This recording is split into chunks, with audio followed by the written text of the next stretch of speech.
Welcome to LCDC TV.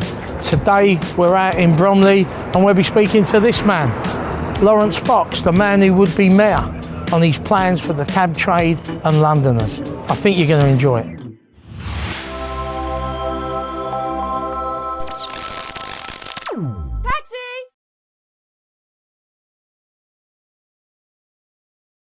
Hello, welcome LCDC TV. I'm really honoured to have Laurence Fox today, mayoral candidate.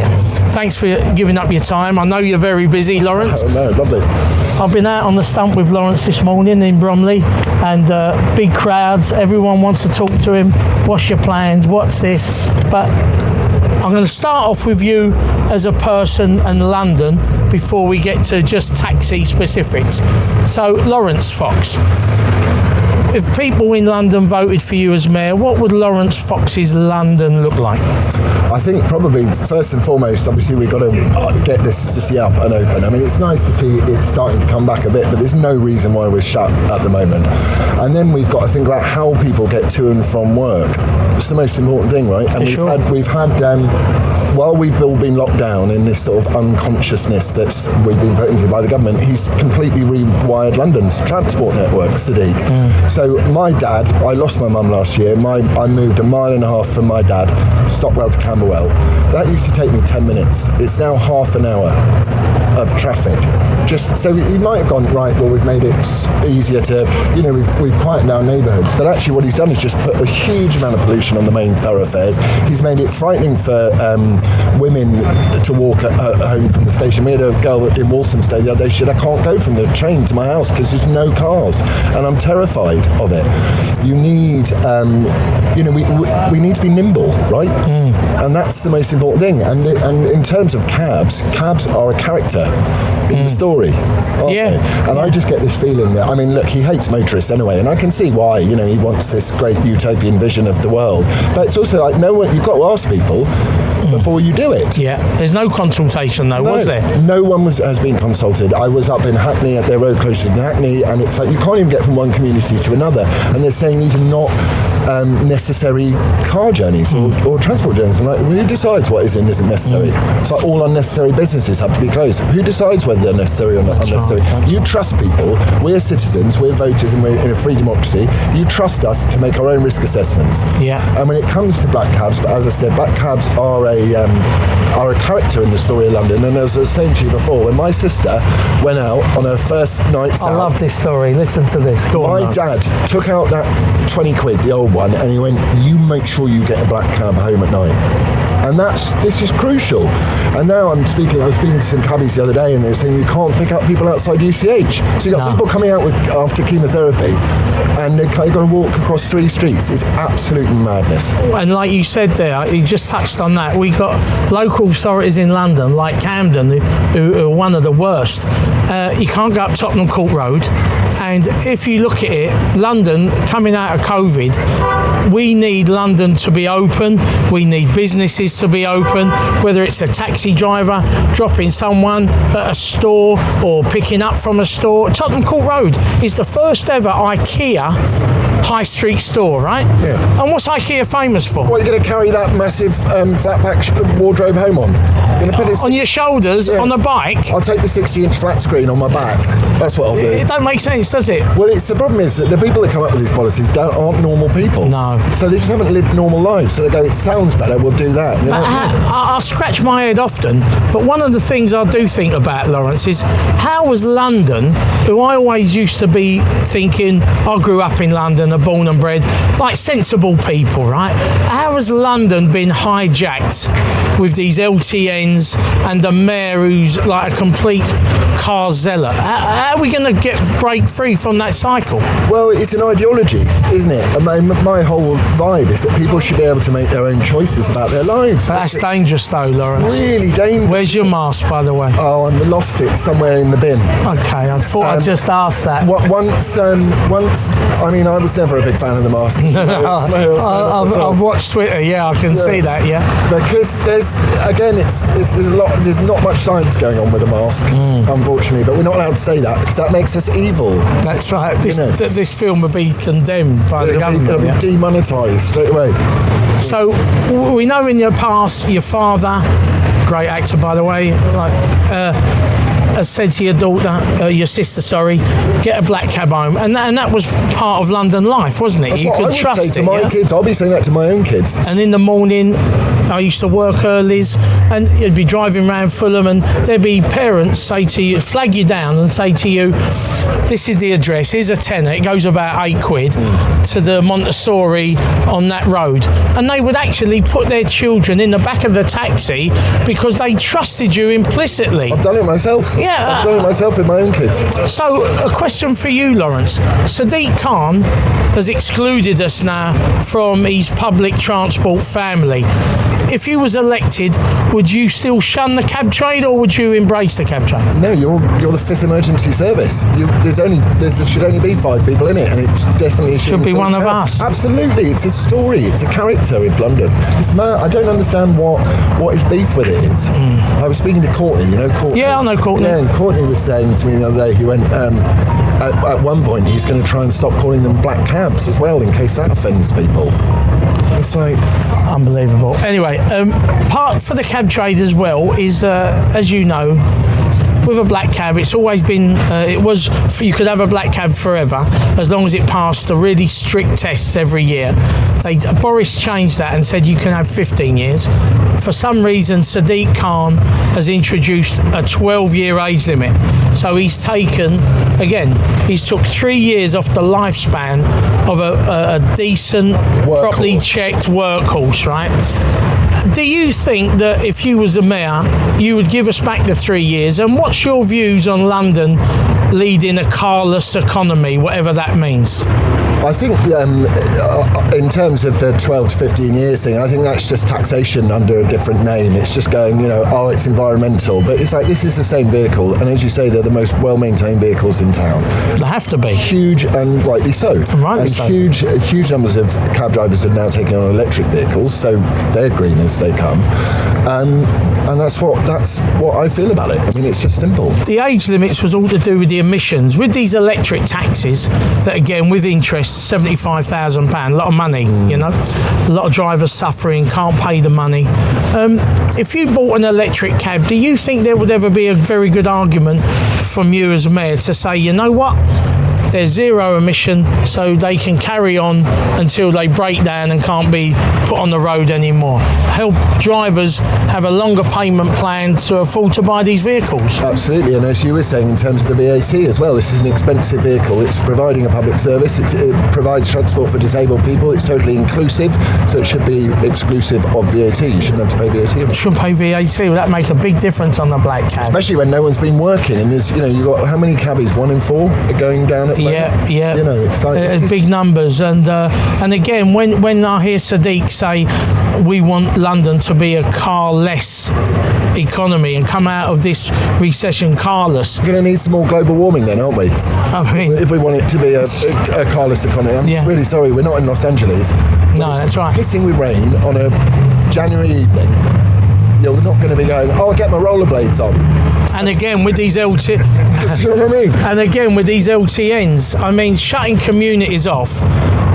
We know a friend who's a fireman, and he says that at their station they have to log every time there's a delay to a fire or a call out because of LTNs. I mean, when you think of the public safety aspect and the ramifications, they just seem even more crazy than they are. They don't think it's not thought through.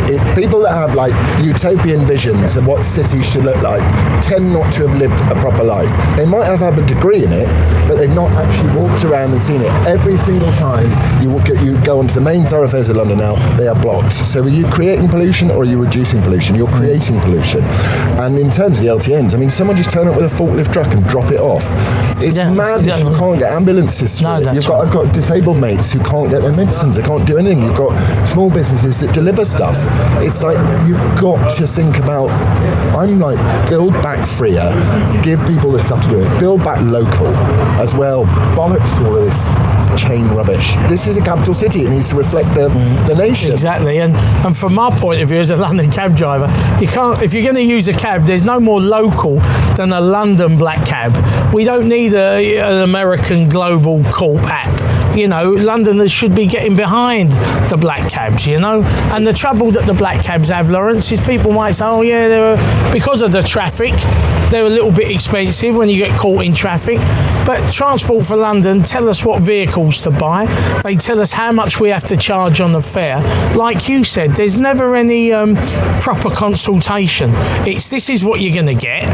Like it or lump it and get on with it. Well, also, when you get in a black cab, I got in an Uber the other day with a girlfriend. We're going to cut that bit. No, I'm only joking. I got in one the other day with a girlfriend, and the driver went off on some mad things. We were having a little private conversation, and he went off on some mad things. So what you're paying for with a black cab fare is you're not just paying for the car, you're paying for the driver, you're paying for their knowledge, you're paying for everything. Well, when you look at the vehicle, we've had this pandemic, and I don't know about you, I went halfway through it, you'd go to your local shop on the corner, and they'd be fitting all these plastic screens on the counter, right? But in a black cab, it's purposely built for safety. So you've got the safest driver, the safest vehicle, COVID friendly, because you've got the screen and the window, and yet people still want to jump in the back of a saloon car. I mean, It is. I mean, look, there's no way you're ever gonna go stop the march of the dreaded. The genie's out the bottle now. Genie's out. Because of, unfortunately, it's great we talking today because it now looks like David Cameron is going to be investigated about this lobbying with Greensill.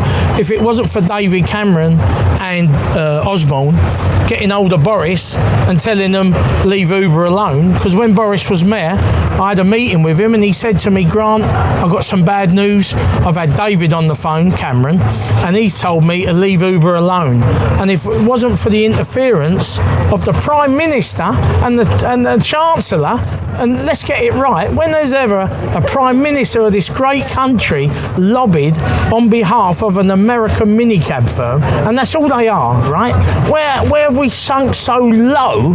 And now he's being found out with Greensill and others. Are you trying to tell me that some politicians are a little bit corrupt? Is that what we're trying to... Well, I've heard that. I can't verify it unless you know more than me. What, 123 million quid? Yeah, but Matt's going to save his bacon, I've heard. Apparently that's what the establishment do. Same with all of it. Some of it's a bit of a racket. Yeah, I think I went to the wrong school. The thing is, just quickly, we're talking about the cabs, the state of the trade, losing lots of vehicles. January 2018, Laurence, if you was a London black cab, from the 1st of January, you only could buy an electric, okay? The private hire could still carry on buying diesel taxis, right? Euro 6, which are the cleaner diesel engines you can get, right? At this moment in time, I've done an FOI request. There's 9,000 diesel taxis and 42,000 diesel minicabs. And yet, like we spoke earlier, whenever there's that lazy journalism on ITV or BBC and it says about pollution killing people in London, they use the same old screenshot of a row of cabs driving up a bus lane. If you was mayor, would you look at maybe allowing the black cab trade to start using the ultra clean diesel vehicles? Absolutely. If one could be developed. We're in unprecedented times, right? The most important thing now is to go. We have to slightly put aside all of our utopian greenness. I really think it's important that we have no one wants to live in a dirty city. I ride a motorbike. I have black snot in my nose whenever I get off things. Yeah, no one does. No. I get it. No one wants to live in it, but we are living in unprecedented times. Everybody, from a social worker to a taxi driver to an actor to anybody, they need to be free and nimble to get back to work. That's the most important thing, and everything that needs to be put into that. That's it, and everything else goes on hold until people have refilled a bit of their coffers. It's been a year of being absolutely brutalised. Yeah, exactly. That's what we need. It's great. It's all very well. Paris Climate Accord, I get it. 2030, you want to be carbon neutral. That's 50 billion quid a year we're spending on that. China doesn't even have to stop stop reducing their pollution until 2030. If it's global warming, it's a global effort. Yeah, that's what I think. And I think you've only got to scratch the surface and realise and see for yourself. China's still building coal-fired power stations. One a week, and probably over in England, little Tommy Smith, who's got that Ford Fiesta, his car tax has gone up another 16 quid a year to pay for global changes. Dorbs' car's is now worth nothing. He's got to scrap it in October. It's unbelievable. But he's done it. It's only got 40,000 miles on the clock. This is a proper vehicle. It's, people don't design these vehicles to be disposed of like iPhones. No, and that's the trouble, isn't it? It's like we live in a disposable world. We need to start, I think one of the reasons... Everything's disposable. Marriages and food and cars and phones. And there's nothing ever built quality anymore, is there? That you keep it and clean it and look after it and love it, But just quickly, I know you're busy, I'm going to let you go. With the black cabs, Laurence, what sort of message have you got for a lot of black cab drivers out there who are looking for someone to vote for, someone to hang their hat on? What message have you got for the black cab trade in London, Laurence? It was so beautiful to see all of your cabs down the Mall and the respect and the huge honour that you showed the Duke of Edinburgh, and you're a class act, and thank you. And there was nothing to worry about in my London. I love black cabs. There's a character in the story. Thank you very much, Laurence Fox, and I wish you all the very best. Lovely to see you. Thank you very much. Pleasure. Thank you. Well, what did you think? Laurence Fox, will he get your vote? Wants to open up London, open up choice to the cab trade. Quite interesting, but he also said he got in an Uber, so I was going to cut the interview, but we'll leave that. What's your thoughts? I want to hear. If you're watching LCDC TV, press the subscribe button, but most of all, like I keep saying, leave a comment. I want to hear what you've got to say about this man, Laurence Fox. I hope you enjoyed it as much as I did. Thanks for watching.